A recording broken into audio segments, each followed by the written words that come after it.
Bonjour et bienvenue à vous, cher auditoire. On va dans cette vidéo parler du deuxième convertisseur de tension que j'ai construit dans le cadre de mon projet de vélo électrique. Donc voici à quoi ressemble le montage dont on va parler tout au long de cette vidéo. Il s'agit d'un convertisseur provisoire comme vous le voyez, qui est conçu pour convertir une tension de 12-13 volts continue, qui est fournie par ma batterie, en à peu près 50 volts continus qui vont être appliqués à l'entrée du variateur qui fait tourner la roue motorisée de mon vélo. Et c'est un montage qui peut délivrer en sortie une puissance un peu supérieure à 1000 watts. Je l'ai construit dans une certaine urgence, si je puis dire. J'ai dû le réaliser en peut-être 4 jours maximum. C'était pour pouvoir remplacer le premier convertisseur de type Boost qui était installé sur mon vélo, pour lequel j'avais consacré précédemment une vidéo. Ce convertisseur est tombé en panne, par conséquent mon vélo ne pouvait plus rouler à une vitesse acceptable et pour pouvoir me dépanner, j'ai décidé donc d'improviser la fabrication d'un tout nouveau convertisseur de puissance en remplacement. Comme ce montage a été fait à la va-vite, il comporte un certain nombre de défauts d'un point de vue technique dont on va parler. J'en suis parfaitement conscient et j'ai choisi de laisser ces défauts existants puisque ça me permettait de gagner du temps. Ma priorité ici n'était pas d'obtenir un convertisseur, par exemple, qui ait un super rendement ou qui soit monté proprement, mais elle était au contraire d'avoir un résultat le plus vite possible de façon à retrouver très vite un vélo en fonctionnement. Ce montage-là, en plus des défauts qu'il comporte, est non conventionnel, c'est-à-dire qu'il ne correspond pas vraiment à une topologie en électronique de puissance habituellement utilisée, même s'il ressemble à certaines. Et compte tenu de ces défauts, vous n'auriez a priori aucun intérêt, sauf cas très particulier peut-être, à le reproduire tel qu'il est construit actuellement. Néanmoins, je vais quand même vous le présenter de façon détaillée, puisque j'estime avoir un certain nombre de choses suffisamment intéressantes à en dire. Vous aurez donc mon retour d'expérience en électronique de puissance. On va dans cette vidéo parler de comment est fait ce montage, voir les éléments utilisés, partie puissance, partie commande. Je vous parlerai aussi des pannes que j'ai rencontrées avec, et on finira par des mesures effectuées au niveau du circuit. Voilà, vous avez donc le programme et comme souvent, des raccourcis sont disponibles dans la description de cette vidéo. Voici un aperçu général de ce montage-là. Vous avez ici les cartes sur lesquelles sont montés en l'air les composants qui constituent la partie commande. Là, vous avez les deux pôles correspondant à la tension d'entrée 12 volts avec le plus et le moins. Ça, ce sont les fils entre lesquels on obtient la tension de sortie de 50 volts environ. Je dis environ puisque le principal défaut de ce montage-là, c'est qu'il n'a pas d'asservissement en ce qui concerne la tension de sortie. Donc cette tension va varier un petit peu en fonction de l'état de la batterie qu'on aura connectée à l'entrée, mais surtout beaucoup en fonction du courant qu'on lui demande à ce montage. Il va y avoir une chute de tension. Le deuxième défaut, c'est qu'il ne comporte pas de limitation en courant. Donc si on faisait un court-circuit franc au niveau de la sortie, probablement que ça ferait partir en fumée instantanément les semi-conducteurs. Alors en pratique, cette absence de limitation en courant ne pose aucun problème puisque la seule charge qui est connectée en sortie de ce montage-là, c'est toujours la même. C'est le variateur qui fait tourner la roue motorisée du vélo. Lui, il comporte une limitation en courant qui va par la même occasion profiter à ce convertisseur, ce qui fait que même si on essaye de faire démarrer le vélo roue bloquée ou qu'on s'attaque à une côte trop raide, le courant ici ne pourra jamais monter à une valeur qui pourrait faire partir en fumée ce convertisseur. Voici le schéma de puissance de ce montage. Alors bien qu'il soit non conventionnel, on peut quand même le qualifier de convertisseur à pont complet, étant donné son principe de fonctionnement que je vais vous expliquer. Donc nous avons ici la tension d'entrée fournie par ma batterie 12 volts. Un fusible de protection est inséré en série avec, même si je ne l'ai pas représenté. Là, nous avons 4 transistors MOSFET assez costauds, on les verra après, qui forment un pont complet. Au plus près de ces transistors sont connectés des condensateurs électrochimiques. J'en ai représenté un seul, mais en pratique, ils sont plusieurs connectés en parallèle. et on parlera plus tard de toute l'importance justement de ces condensateurs à cet endroit dans ce montage. Comme il n'y a pas d'asservissement dans ce convertisseur-là, en dehors de la phase de démarrage, les 4 transistors sont toujours commandés de façon à ce qu'on obtienne entre ces deux points une tension alternative, carrée, pleine onde, de valeur efficace 12 volts et demi environ. Donc pour obtenir ceci, les transistors au sein d'un même bras de pont sont toujours commandés de façon complémentaire, 50% du temps, avec un petit temps mort entre les deux. Et les deux bras de pont sont commandés en opposition de phase l'un par rapport à l'autre, donc avec un angle de décalage de 180 degrés, ce qui fait que, comme je le disais, on obtient ici une tension carrée pleine onde à une fréquence de quelques dizaines de kHz. Elle est appliquée au primaire d'un transformateur haute fréquence. Il comporte un seul secondaire. Le rapport de transformation est bien évidemment choisi de façon à élever la tension dans ce sens de transfert de l'énergie. Le secondaire est connecté à un pont redresseur composé de 4 diodes rapides, donc à faible temps de recouvrement. Et nous avons enfin à la sortie un condensateur de façon à s'assurer que la tension soit bien continue. Donc sur le principe de fonctionnement, c'est assez simple. On prend du continu, on le convertit en alternatif, ce qui nous permet de passer un transformateur. Ensuite, on redresse et on s'assure que ce soit lisse. Et on obtient donc ici une tension continue, non stabilisée, notamment parce que le transformateur comporte des inductances de fuite qui vont provoquer des chutes de tension. Cette structure de puissance ressemble à celle des convertisseurs à pont complet conventionnels. La différence, c'est que dans les montages conventionnels, on va trouver inséré à cet endroit du circuit une bobine.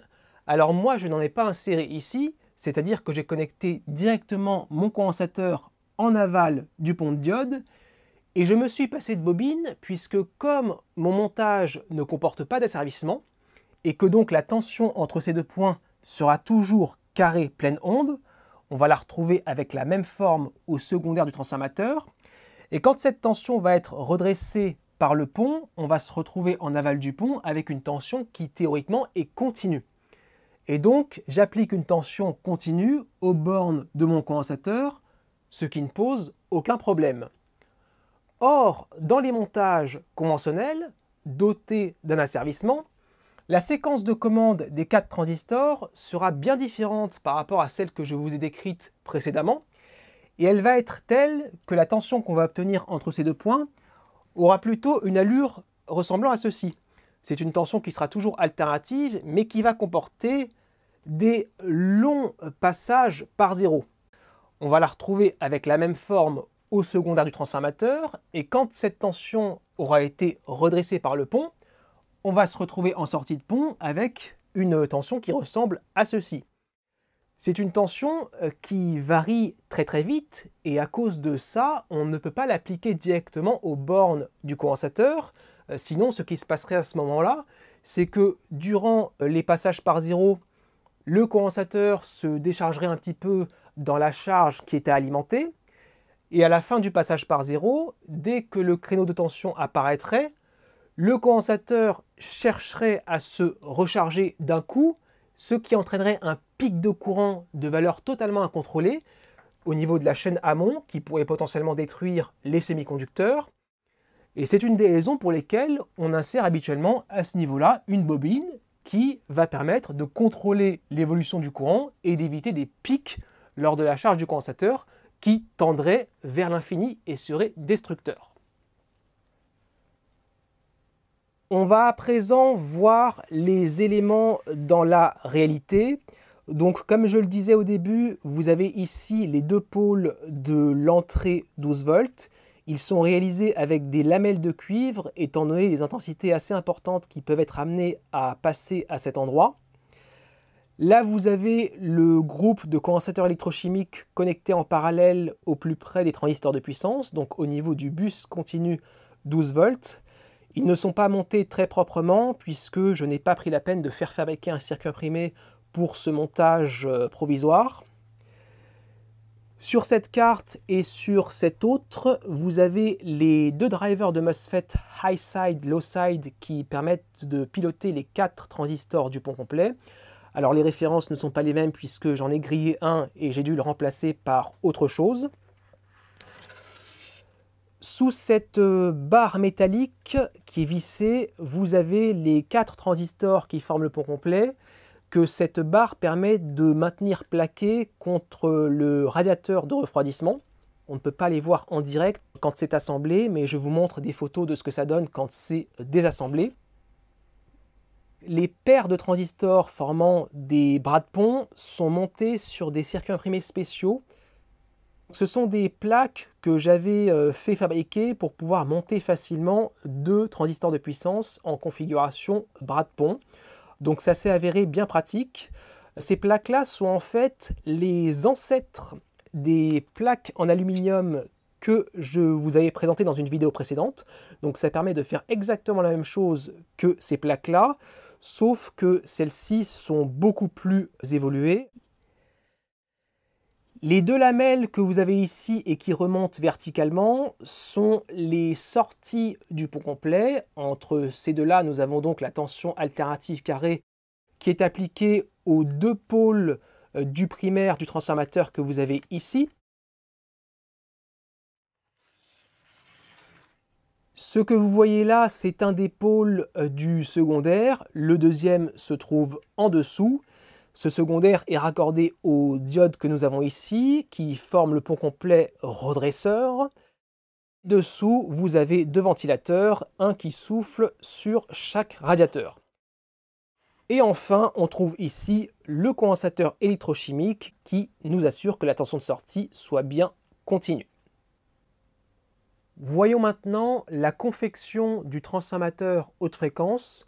Pour le réaliser, je suis parti d'un noyau en ferrite que j'avais déjà en stock pour ne pas avoir de délai de livraison, ce qui fait que le noyau est un petit peu trop gros par rapport à ce qui serait réellement nécessaire ici, et je reparlerai à la fin de l'inconvénient que ce surdimensionnement a, à mon avis. La première chose à faire en vue de la construction du transformateur a été de décider par calcul combien de spires il faudrait bobiner pour constituer l'enroulement primaire en fonction de divers paramètres. Il se trouve que d'après la section du noyau et du fait que le primaire allait être alimenté par une tension d'environ 12 volts RMS, eh bien que j'aurais besoin de bobiner une seule spire pour constituer le primaire, à condition que la fréquence de la tension d'alimentation au primaire soit de 63 kHz. Je suis donc parti de ce point de départ. Le primaire est donc constitué d'une seule spire, le secondaire, lui, de 2 fois 2 spires et demi, ce qui nous donne un rapport de transformation de 1 pour 5. Je dis 2 fois 2 spires et demi et donc pas 5 spires, puisqu'en pratique, j'ai réalisé ici un bobinage de type sandwich, c'est-à-dire que dans l'ordre, j'ai bobiné un demi-secondaire, ensuite l'enroulement primaire, et puis pour finir, la deuxième moitié de secondaire. J'ai voulu réaliser un bobinage de type sandwich pour pouvoir limiter au mieux les inductances de fuite qui sont responsables des chutes de tension, en partie. Sachant que ce montage ne comporterait pas d'asservissement et que donc les chutes de tension en charge ne seraient pas compensées, il me semblait pertinent de faire en sorte que le transformateur, par un bobinage spécial, provoque le moins de chutes de tension possible. Pour réaliser les enroulements, j'ai utilisé des lamelles de cuivre. Donc pour s'en servir, on les découpe à la bonne largeur, on les recouvre de mylar isolant, et puis ensuite on peut enrouler ceci pour former des spires. J'ai pris l'habitude ces derniers temps, dans les projets où j'ai plusieurs dizaines d'ampères RMS à faire passer dans un enroulement, d'utiliser cette méthode, que ce soit pour les bobines ou les transformateurs. Ça me semble avantageux par rapport au fil émaillé ou au fil de Litz. Le fil ne se place pas toujours exactement comme on veut, parfois il glisse, surtout quand il faut entrer ou sortir du bobinage, alors que le rouleau de cuivre, lui, a plutôt tendance à rester bien en place. Ça permet de mieux occuper l'espace, il me semble, que le fil de Litz, puisqu'il n'y a pas de vide perdu entre des brins qui seraient circulaires. et ça permet d'éviter l'effet de peau aussi bien que le fil de Litz, à condition de bien choisir l'épaisseur de la lamelle en fonction de la fréquence du courant qui circule. Je précise tout de même que, étant donné la manière dont mon bobinage est fait, on ne pourrait pas utiliser ce transformateur sur un montage connecté au secteur puisque l'isolation entre le primaire et le secondaire n'est absolument pas garantie. Comme je l'ai dit au début, j'ai choisi ici un rapport de transformation de 1:5. Le choix était finalement assez délicat, bien qu'il était assez astreint, et je reparlerai de ça plus tard. Il était délicat dans le sens où il fallait choisir un rapport qui permette d'élever la tension, et si possible en prenant une certaine marge, en sachant qu'en charge, il allait se produire des chutes de tension qui ne seraient pas compensées étant donné qu'il n'y a pas d'asservissement. Donc le but de cette marge, c'était d'avoir un vélo qui roule à une vitesse malgré les chutes de tension. Et en même temps, il ne fallait pas prendre une marge trop grande, c'est-à-dire ne pas avoir un rapport de transformation trop grand, pour ne pas que la tension à vide en sortie du convertisseur soit trop élevée et donc destructrice pour le variateur qui serait connecté en sortie. Alors en pratique, comme je le disais, le choix du rapport était très réduit puisque comme j'avais besoin de bobiner une seule spire pour constituer le primaire, je pouvais envisager un rapport de 1:4, de 1:5 ou de 1:6. Avec 1:4, la tension en charge aurait été trop basse et donc le vélo aurait roulé trop lentement en pointe. Avec un rapport de 1:6, je suis à peu près sûr que la tension à vide aurait été trop élevée et donc j'ai finalement fait le choix de 1:5 qui me semblait être le juste milieu. Avec ce rapport-là, la tension de sortie chute à environ 39-40 volts quand le vélo appelle vraiment beaucoup de courant en sortie du convertisseur, donc en accélération forte ou sur une côte. Et quand le convertisseur est à vide, la tension remonte à 66 volts. 66 volts n'est pas la vraie tension à vide puisque j'ai de connecter en sortie de ce convertisseur une résistance de puissance qui dissipe en permanence de l'énergie. Je l'ai ajoutée pour pouvoir écrêter la tension de sortie. Sans elle, la vraie tension à vide du montage atteint 91 volts et ce serait destructeur pour le variateur. Avec ce rapport de 1:5, les taux de chute de tension sont un peu trop élevés à mon goût et constatant ça, j'ai voulu ensuite modifier le rapport de transformation et le passer à 1:5,5. Pour ce faire, j'ai redémonté le transformateur et j'ai ajouté une demi-spire au niveau du dernier demi-secondaire apparent. Et après avoir remis en service le montage suite à cette modification, curieusement, le vélo avait fortement perdu en puissance, la vitesse de pointe était devenue ridicule. Et donc la conclusion de ça, c'est que si on fait un bobinage en sandwich et que le sandwich est trop déséquilibré, puisque dans le cas présent, j'avais 2 spies et demi d'un côté du primaire et 3 de l'autre, eh bien la conclusion c'est que ça ne marche pas bien. Je ne sais pas pour quelle raison électromagnétique, mais il semble y avoir une sorte d'annulation de tension induite et la tension chute beaucoup plus que d'habitude. Je reviens maintenant sur le fait que le noyau soit un peu trop gros par rapport à ce qu'il faudrait. On le voit que le noyau est surdimensionné parce qu'il y a un certain espace d'à peu près 3 mm au moins entre la fin du bobinage et le début du noyau en ferrite. Donc la fenêtre de bobinage n'est pas assez remplie. Et je pense que ceci participe à l'augmentation des inductances de fuite et donc favorise des taux de chute de tension élevés. Quand je mesure l'inductance au primaire de ce transformateur en ayant court-circuité son secondaire, je tombe sur une inductance d'environ 270 nanohenry. Et quand j'effectue le même type de mesure au niveau de cet autre transformateur que j'ai confectionné pour un autre projet d'alimentation, je tombe sur des résultats très différents. C'est un transformateur qui a des caractéristiques à mon sens assez similaires à celui-ci. Il est aussi réalisé avec un bobinage de type sandwich. Son noyau est un peu plus petit.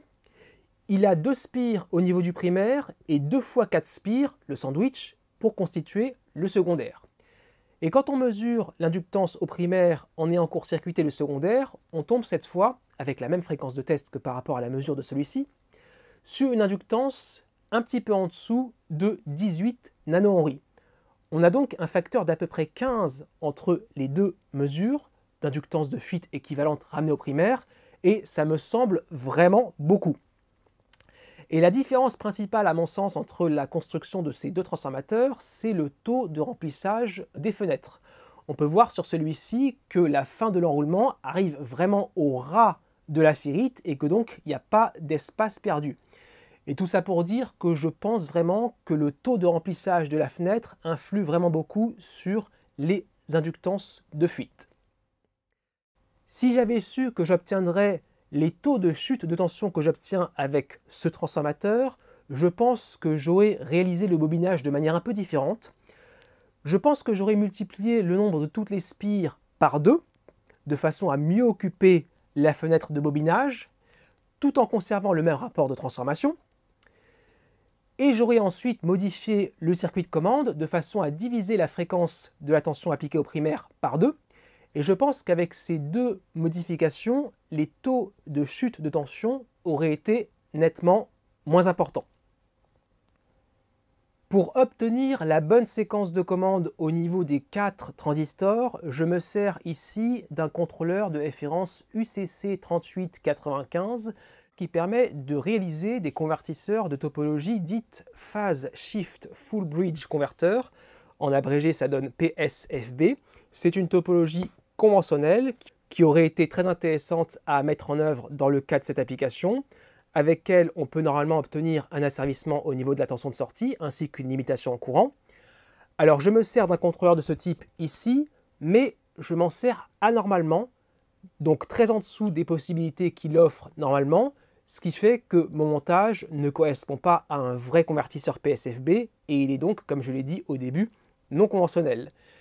Et je vais vous expliquer pourquoi je me sers de ce composant de manière incorrecte, volontairement. C'est parce que il y a quelques années, j'avais tenté de fabriquer un vrai convertisseur de type PSFB d'environ 1000 watts avec ce même type de contrôleur et je n'avais pas réussi à mener le projet à son terme. J'avais rencontré plein de problèmes. La tension de sortie, par exemple, n'était pas stable. On entendait des grésillements audibles au niveau du transformateur. Et la séquence de commande au niveau des 4 transistors n'était pas conforme par rapport à ce qu'elle aurait dû être. Et elle était tellement non conforme qu'elle entraînait dans le primaire du transformateur la circulation d'une forte composante continue qui pouvait atteindre 15 ampères parfois à peu près, alors que normalement dans ce montage-là, le courant au primaire du transfo est censé être purement alternatif. Cet aspect-là était très inquiétant puisque je m'étais dit que tôt ou tard, cette composante continue, elle allait finir par faire saturer le noyau du transformateur et que ça allait faire péter mes transistors. Et j'avais fini à l'époque par comprendre pourquoi le contrôleur ne fonctionnait pas correctement et pourquoi notamment j'obtenais cette composante continue au primaire. C'est parce que j'avais fait l'erreur, sans le savoir, d'inhiber la partie détection de courant effectuée par le contrôleur. Vous avez ici sur le schéma d'application un transformateur d'intensité, un TI, qui capte le courant qui passe dans la partie puissance du convertisseur et l'information est rapportée sur une broche du contrôleur. Et moi je m'étais dit que cette information ne devait servir qu'à créer la limitation en courant, c'est-à-dire permettre au contrôleur de couper les transistors si par exemple on cause un court-circuit en sortie de convertisseur. Il s'avère que c'est plus compliqué que ça. Il se trouve qu'ici, j'utilise un contrôleur qui peut fonctionner dans plusieurs modes, et notamment un mode qui s'appelle le Peak Current Mode Control.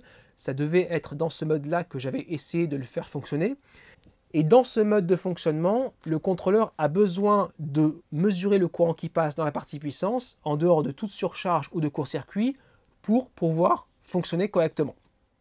J'avais inhibé la partie détection de courant dans mon prototype d'essai de l'époque pour essayer de gagner du temps parce que avant d'installer un TI à cet endroit, il faut le dimensionner, le bobiner, l'installer, c'est pas très facile, il faut aussi gérer la démagnétisation du noyau. Et pour pouvoir gagner du temps, je m'étais dit que comme j'étais sur un montage d'essai dans lequel je ne risquais pas de faire un court-circuit ou de surcharge en faisant attention, eh bien je m'étais dit que je pouvais me passer de détection de courant, croyant que ça ne servait que à assurer une protection contre les surcharges ou les courts-circuits. Ce qui fait que j'avais fait croire au contrôleur, en reliant comme il le fallait les broches, qu'aucun courant ne passait dans la partie puissance. Et c'est donc ça qui posait problème. Alors, ce qu'il faut retenir de ça, c'est que dans un contrôleur de type Peak Current Mode Control, vous ne devez en aucun cas, même pour des essais, inhiber la partie détection en courant, sinon le contrôleur ne pourra plus fonctionner convenablement. Alors je ne sais plus comment j'avais fait à l'époque, mais j'avais fini après un certain temps par deviner que le contrôleur avait besoin de l'information courant pour fonctionner, et donc après un certain temps d'essai, j'avais fini par ajouter un TI comme c'est montré ici sur le schéma. Et après cet ajout, le comportement du convertisseur était déjà meilleur, il n'y avait plus de composantes continues au niveau du primaire du transformateur, la séquence de commande des transistors était déjà un petit peu plus conforme. Pour autant, tous les problèmes n'étaient pas résolus, ce qui veut dire qu'il aurait encore fallu passer du temps en recherche pour espérer les résoudre, ce qui fait que pour construire ce montage-là, que je devais réussir le plus rapidement possible, j'ai décidé d'inhiber la partie détection de courant, donc je n'ai pas installé de TI, ce qui fait que je ne pouvais pas non plus espérer créer l'asservissement en tension. Je fais donc ici croire au contrôleur qu'il passe 0 A dans la partie puissance et qu'il y a 0 V en sortie au niveau du convertisseur. Et de cette façon-là, le contrôleur fonctionne de façon très simplifiée, sans aucun problème d'instabilité, ce qui fait qu'il me donne une séquence de commandes qui fait que j'obtiens en sortie de pont complet une tension carrée pleine onde en permanence. On pourrait croire que le contrôleur utilisé ici en dessous de ses capacités, donc sans asservissement en tension et sans limitation en courant, ne sert pas à grand chose. En fait, si, il est très utile, puisqu'il me donne directement la bonne séquence de commande des transistors en gérant les temps morts, donc je n'ai pas eu à créer un circuit nouveau pour pouvoir obtenir la séquence, ça me faisait gagner du temps. Et très important, le contrôleur me procure la fonction Soft Start, et je vous montrerai ce qu'elle donne durant les mesures. 2 pannes sont survenues au cours de l'utilisation de ce convertisseur. C'est pas beaucoup compte tenu du fait que la construction n'a pas été très bien préparée et subit beaucoup de vibrations sur un vélo. Et en plus, vous allez voir que c'était des pannes qui auraient été parfaitement évitables si j'avais pu prendre le temps de concevoir et de construire correctement ce convertisseur. La première panne est survenue après quelques jours d'utilisation quand j'ai cherché à monter une côte un peu trop raide et un peu trop longue, puisqu'au bout de quelques dizaines de secondes, j'ai entendu un son de claquage, le vélo s'est arrêté de rouler, et après examen du convertisseur, il s'est avéré que des transistors constituant le pont complet avaient grillé. Ces transistors sont tout simplement morts de surchauffe parce que le circuit imprimé sur lequel ils sont montés ne leur permet pas de refroidir suffisamment. Nous avons des vias percées à l'emplacement des semelles qui étaient remplies de soudure de façon à transférer la chaleur vers le radiateur. Vu le niveau de puissance de perte qu'il faut parfois transférer depuis ces transistors, cette méthode de via remplie de soudure ne suffit pas, ce qui fait que les semi-conducteurs peuvent surchauffer. Pour éviter que ce problème ne se reproduise, j'ai fait des trous rectangulaires, j'ai inséré dedans des morceaux de cuivre et depuis cette modification, il n'y a plus de nouveau claquage. La deuxième panne s'est produite après environ 4 mois d'utilisation. Quand j'ai essayé de redémarrer le vélo après une certaine pause, il a circulé 20 mètres et puis arrivé au bout de cette distance, il s'est subitement arrêté. J'ai ensuite examiné le convertisseur et me suis rendu compte qu'un des 3 condensateurs au niveau de l'entrée du bus 12 volts avait gonflé et que les 2 autres avaient leur broche de raccordement fondue. On pouvait voir que les broches étaient fondues puisque comme ils étaient installés en l'air et non pas sur circuit imprimé, la broche n'était pas coupée au ras. À l'origine, il n'y avait pas tous les condensateurs que vous voyez à l'entrée du bus 12 volts, mais seulement 3 de ce modèle-là. J'ai ensuite compris, après réflexion, ce qui s'était passé. Le problème est survenu parce qu'un courant alternatif trop élevé a parcouru ces condensateurs, parce que comme j'ai construit ce montage rapidement, je n'ai pas pris la peine de calculer combien de courant devrait passer au maximum dans ces condensateurs en fonctionnement. D'autant plus que, alors ne retenez pas ce que je vais dire là, comme il était prévu que le pont complet fournisse toujours une tension carrée pleine onde, je m'étais dit que les condensateurs en entrée seraient très peu sollicités en termes de courant alternatif passant dedans. Et par conséquent, partant de là, j'avais installé 3 condensateurs sans calculer ce qui était nécessaire, en me disant qu'ils étaient installés finalement ici plus pour le principe qu'autre chose.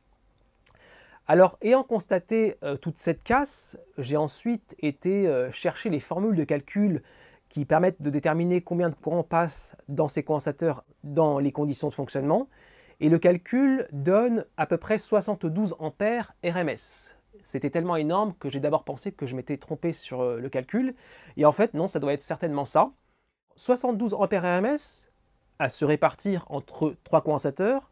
On n'est pas sûr que la répartition soit égale d'ailleurs. Mais quoi qu'il en soit, ça nous ferait théoriquement 24 ampères qui passent dans chaque condensateur. Et c'est trop pour ce modèle de condensateur. J'ai la fiche technique de ces pièces-là. Et on voit que ces condensateurs peuvent supporter à peu près 3,6 ampères à 105 degrés pendant quelques milliers d'heures à une fréquence de 100 kHz.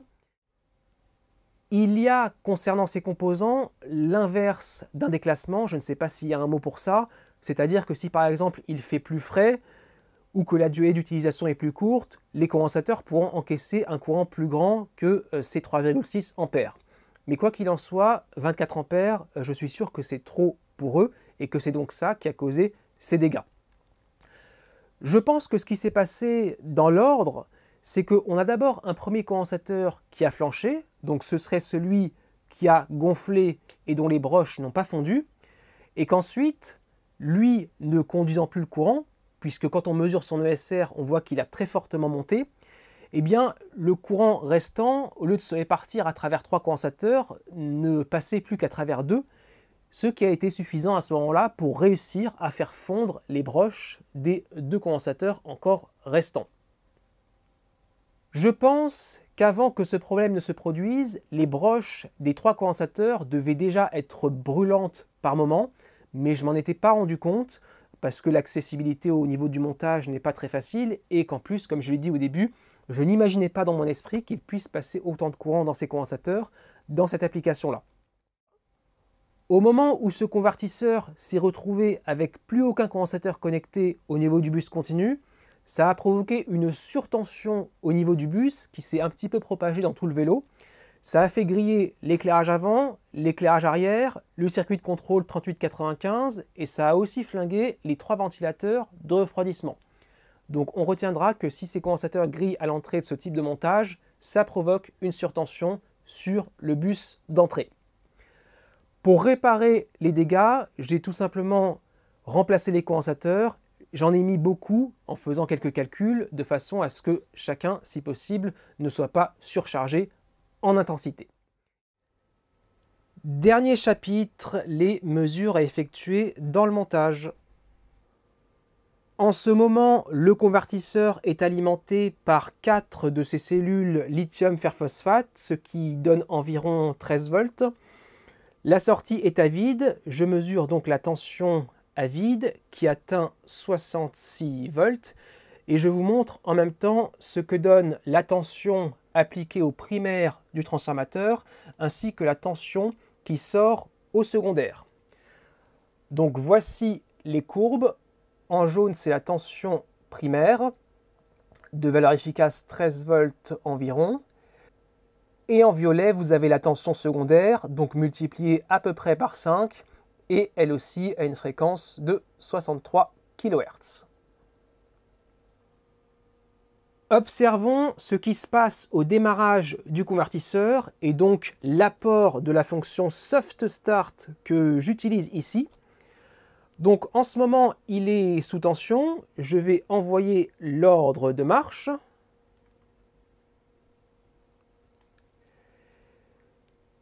Et vous avez pu constater que la tension efficace appliquée au primaire du transformateur était partie de 0 volts et qu'elle a augmenté progressivement avant d'atteindre le maximum.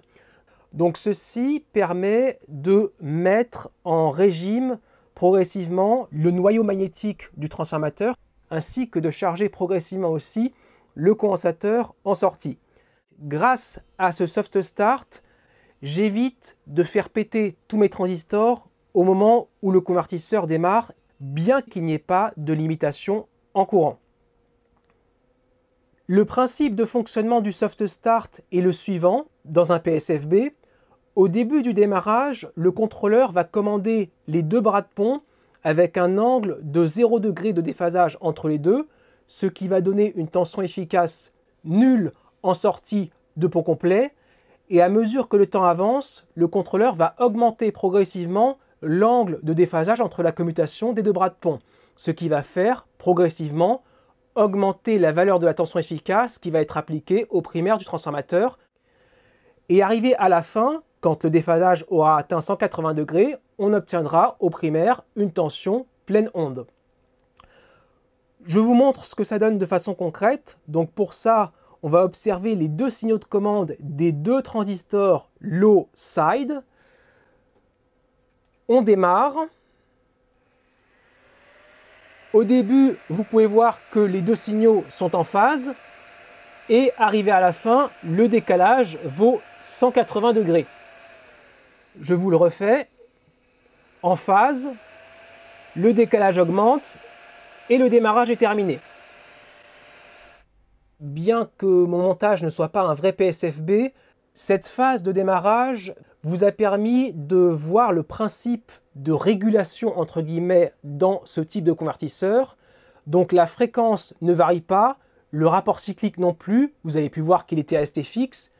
Le contrôleur fait simplement varier l'angle de déphasage entre la commutation des deux bras de pont pour régler finalement la tension efficace qui sera appliquée au primaire du transformateur.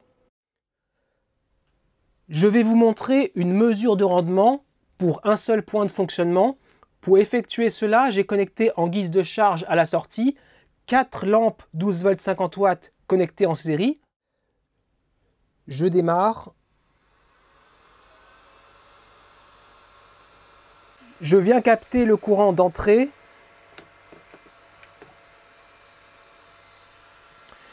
Je capte en même temps la tension d'entrée au plus près du convertisseur.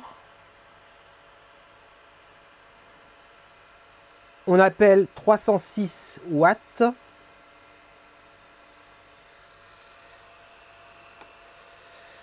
Je viens maintenant capter le courant en sortie qui passe dans les lampes, ainsi que la tension aux bornes du groupe de lampes.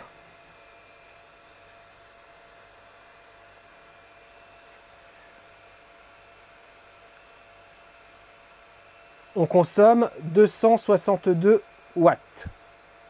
Tension d'entrée 12 volts et demi environ, en sortie 57 volts à peu près.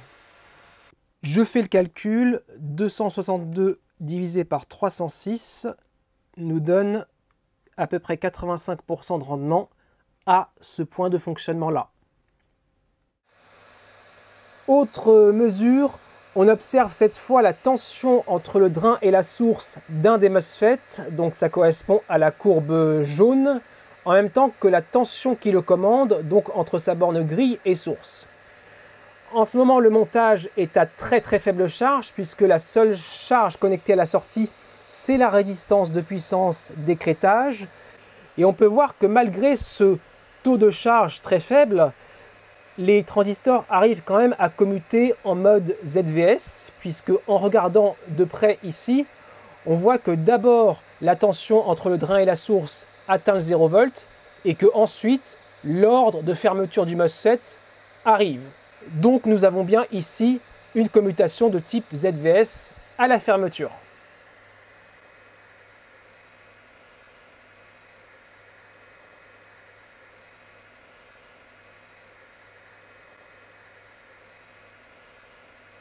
C'est ici que se termine cette présentation. Je vous dis donc à une prochaine fois, j'espère.